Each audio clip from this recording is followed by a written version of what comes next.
اہم خبر آپ کو دیں، لبنان اسرائیل میں 10 روزہ جنگ بندی پر اتفاق ہو گیا۔ امریکی صدر کی جانب سے یہ کہا گیا ہے لبنان اسرائیل میں 10 روزہ جنگ بندی پر اتفاق ہو گیا ہے۔ اس سے قبل ایران اور امریکہ کے درمیان مذاکرات میں ایران کی جانب سے کہا گیا تھا کہ جنگ بندی میں لبنان بھی شامل ہے، لیکن امریکہ کی جانب سے کہا گیا کہ لبنان اس میں شامل نہیں ہے۔ بعد ازاں لبنان میں جنگ بندی پر اتفاق بھی ہو چکا ہے۔ امریکی صدر کی جانب سے یہ بیان سامنے آیا ہے۔ لبنان کے صدر اور اسرائیلی وزیر اعظم میں اچھی بات چیت ہوئی ہے۔ لبنان اسرائیل میں 10 روزہ جنگ بندی پر اتفاق ہو گیا ہے۔ امریکی صدر ڈونلڈ ٹرمپ کی جانب سے یہ کہا گیا ہے لبنان کے صدر اور اسرائیلی وزیر اعظم میں اچھی بات چیت ہوئی ہے۔ امریکی صدر ڈونلڈ ٹرمپ کی جانب سے کہا گیا کہ لبنان اور اسرائیل میں 10 روزہ جنگ بندی پر اتفاق ہو گیا ہے۔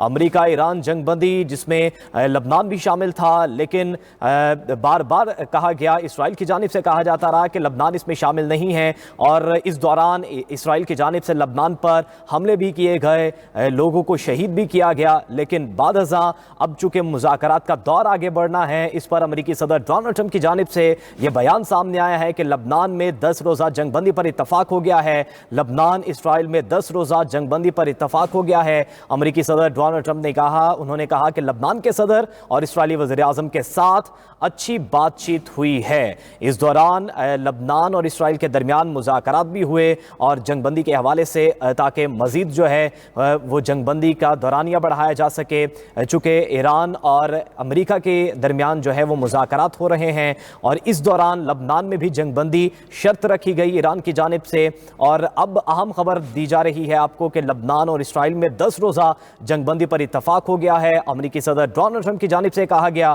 انہوں نے کہا کہ لبنان کے صدر اور اسرائیلی وزیر اعظم کے درمیان اچھی بات چیت ہوئی ہے۔ لبنان اسرائیل میں 10 روزہ جنگ بندی پر اتفاق ہو گیا ہے۔ لبنان کے صدر اور اسرائیلی وزیر اعظم کے ساتھ اچھی بات چیت ہوئی اور اتفاق کیا گیا کہ 10 روزہ جنگ بندی ہوگی۔